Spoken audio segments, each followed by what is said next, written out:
नमस्कार दोस्तों।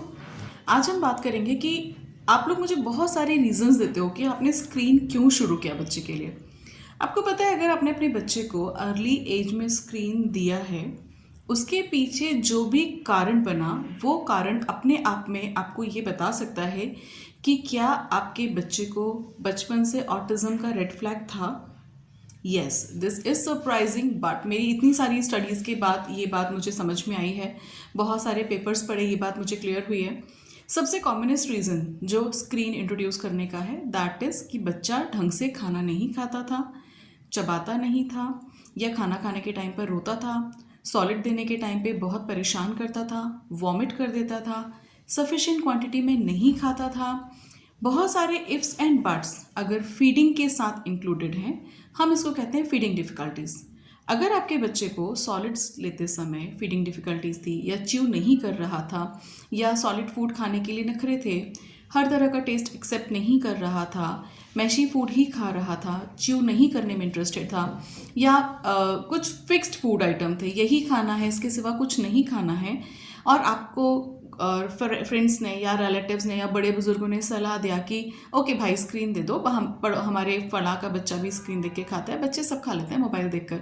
आपने भी यही सोचकर अपने बच्चे को मोबाइल दिया, and you find the difference कि बच्चे ने फ़ोन देखा और आप उसके मुंह में जो भी डाल रहे हैं, खिला रहे हैं, वो खा रहा है, बहुत आराम से खा रहा है। सो आपने ये पैटर्न बना लिया, आपकी भी ज़िंदगी आसान हो गई, बच्चे ने खाना शुरू किया, और बच्चे की भी ज़िंदगी आसान हो गई कि आपने पीछे पड़ना बंद कर दिया। बट जब आपने स्क्रीन के साथ बच्चे को खाना खिलाना शुरू किया, तो जो सबसे बड़ी प्रॉब्लम वहाँ आई, बच्चे को पता नहीं था कि आप उसे क्या खिला रहे हैं। आप उसके मुंह में जो भी ठूस रहे हैं वो गुटक रहा है, आप उसके मुंह में जो भी डाल रहे हैं वो बिना चबाए निगल रहा है। So he is not chewing, only swallowing. He is not taking taste, but he is just fulfilling your need, your zid, your panicking of making your child feel better and not letting him feel hungry. Basically hunger तो feel ही नहीं आने दिया आपने, बच्चे को भूख लगने की नौबत ही नहीं आने दी, और उसके पहले आपने बच्चे को खिला दिया। सो अगर बच्चे को फीडिंग डिफ़िकल्टीज़ थी और आपने स्क्रीन दिया और उसके बाद चीज़ें आपको सटल होती नज़र आई, तो ये फीडिंग डिफ़िकल्टीज़ अपने आप में ऑटिज़म का एक लक्षण हो सकती हैं। I am not saying compulsory, but हो सकती हैं। स्पेशली अगर बच्चा सॉलिड्स नहीं चबाना चाहता है और चबा नहीं पा रहा है, जल्दी जल्दी वॉमिट्स करता है, और फूड आइटम्स को लेकर, ईटेबल्स को लेकर पिकी है, तो ये बहुत बड़ा रेड फ्लैग है। कई बार ऐसी भी बातें हैं जहाँ बच्चे ने स्क्रीन के बाद भी फिक्स्ड फूड रखा है, वो खाने तो लगा है बट अभी भी सब कुछ नहीं खाता, इधर दाल चावल नहीं चबाता या दाल चावल ही खाता है, फ्रूट्स नहीं खाता या फ्रूट्स ही खाता है। मतलब ईटेबल्स को, फूड आइटम्स को लेकर बच्चा अभी भी फिक्स्ड है, फजी है, पिकी ईटर है, तो ये अपने आप में एक बहुत बड़ा रेड फ्लैग है। ठीक है, ये हुई फीडिंग इश्यूज़ की बात। दूसरा एक कॉमन कारण है कि बच्चा बाहर जाने पर रोता था, सोशली एक्सेप्टेबल नहीं था, सोशली लोगों को एक्सेप्ट नहीं करता था, घर में कोई आता था तो अनकंफर्टेबल होता था। आप शादी पार्टीज़ में जाते हैं, वो रोता है, वो नहीं चाहता लोगों के बीच रहना, या उसे शोर नहीं पसंद, लोगों का आना नहीं पसंद, उसे अकेले रहना पसंद है। और जब आपको कहीं पार्टीज़ में या पब्लिक प्लेसेस में जाना है, या घर पे गेस्ट एक्सपेक्टेड हैं, तो आप बच्चे को स्क्रीन के साथ बैठा देते ताकि वो शांति से बिजी रहे और आप अपनी पब्लिक लाइफ एंजॉय कर सकें। ये भी एक रेड फ्लैग है। क्या आपका बच्चा अकेले रहने पसंद करता है? क्या उसको सेल्फ प्ले, अलोन प्ले, ये चीज़ें पसंद हैं, या उसे लोगों का आना नहीं पसंद है, या लोगों के साथ मिक्स होने में उसे वक्त लगता है, शोर शराबा नहीं पसंद है, अनकंफर्टेबल होता है, या पब्लिक प्लेस में बहुत ज़्यादा भागता दौड़ता है? तो ये सारे भी रेड फ्लैग हो सकते हैं।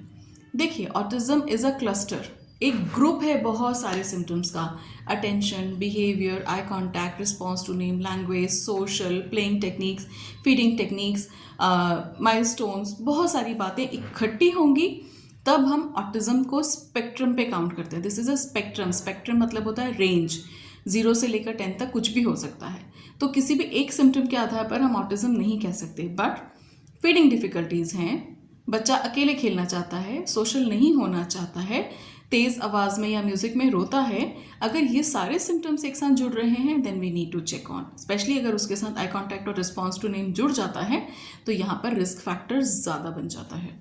तो आपने स्क्रीन क्यों दिया, ये एक बहुत बड़ा कारण बनता है कि क्या आपके बच्चे को शुरू से स्पेक्ट्रम था, क्या आपके बच्चे का क्लासिक ऑटिज्म होने के चांसेस ज़्यादा थे, इसीलिए आपको स्क्रीन देने की ज़रूरत पड़ी, इसीलिए आपके बच्चे को स्क्रीन के साथ मन लगा, आपको भी न्यू पेरेंट्स को लाइफ इजी हो गई कि आपने अपने बच्चे को घंटों स्क्रीन दिया।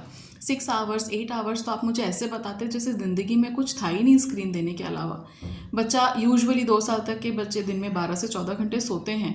अभी 24 घंटे में से 24 आवर्स में से अगर बच्चे ने 12 to 4 आवर्स स्लीप में गुजारा है तो उसके पास बचे 10 आवर्स में 6 आवर्स का screen, more than 50% time screen. उसके बाद भी you don't know how to communicate, या बच्चे से बात कैसे करना है, या आप उसे पार्क नहीं लेके गए, कंफर्टेबल नहीं था वो जाने में, या आपके पास वक्त नहीं था, तो बच्चे ने क्या ही सीखा, कुछ भी नहीं सीखा। अब सिर्फ बचती है बात दुनिया को या आसपास की चीज़ों को समझने की लैंग्वेज से या टेस्ट से या लोगों चीज़ों को टच करके ऑब्जर्व करके, वो भी एनवायरनमेंट नहीं दिया तो बच्चा कुछ भी नहीं सीख पाया। स्क्रीन देने के पीछे रीज़न जो था उसको रोल आउट कीजिए, आपको खुद ब खुद समझ आएगा कि क्या स्पेक्ट्रम के चांसेस पहले से थे। सिर्फ स्क्रीन को दोषी नहीं ठहराइए। आप पहली चीज़ों मुझसे शुरू करते हैं, मैम 4 महीने से स्क्रीन देना पड़ा, 6 महीने से देना पड़ा, खाता नहीं था ना क्या करते, बहुत रोता था ना क्या करते। Screen is not a culprit, screen आपका एस्केप मोड बन गया। आपको ये समझ आए स्क्रीन आपकी लाइफ को ईजी कर देगा, आपकी पेरेंटिंग ईजी हो जाएगी, कंफर्टेबल हो जाएगी।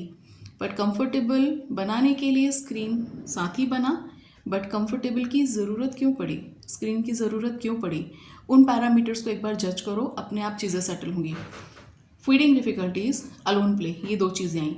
तीसरी बात, बच्चा चीज़ें खेलना नहीं चाहता, टॉयज़ के साथ नहीं खेलता, टॉयज़ के साथ कंफर्टेबल नहीं होता, हर चीज़ मुंह में डालता है या भागता रहता है। माउथिंग इश्यूज़, सेंसरी इश्यूज़, तेज़ आवाज़ में रोता था, बात नहीं करने देता था, कोई भी आता था तो परेशान करता था, हम भी आपस में बात करते थे घर वाले तो भी परेशान करता था। Sensory issues, auditory sensory issues हैं, वर्बल सेंसरी इश्यूज़ हैं, ओरल सेंसरी इश्यूज़ हैं, हर चीज़ मुंह में डालना है, कुछ भी मुंह में डाल लेता था। या जब इसको बाहर बच्चों के बीच में खिलाने ले जाते थे तो इसको रोना होता था, बच्चों से लड़ना होता था, मारना होता था, काटना होता था, या उन बच्चों को देख के रोता था। Social behaviour issues, again a red flag, right. तो ये बहुत सारे रेड फ्लैग्स हैं, आप पैरामीटर्स जज कीजिए, आपको खुद ब खुद समझ आएगा कि बच्चे की पॉसिबिलिटी क्या है। अगर स्क्रीन सिर्फ बिजी रखने के लिए दिया है क्योंकि आपके पास वक्त नहीं था, आप भी वर्किंग थे, उसके पहले आपको पता है कि बच्चे ने माइलस्टोन्स टच करने के लिए लैंग्वेज या सोशल नॉर्मल था, फीडिंग डिफ़िकल्टीज नहीं थे या कम थे, या एवं ही आपने स्क्रीन शुरू कर दिया, मन हुआ कि चलो भाई स्क्रीन दिखा के खिला लेते, जल्दी से काम खत्म होगा।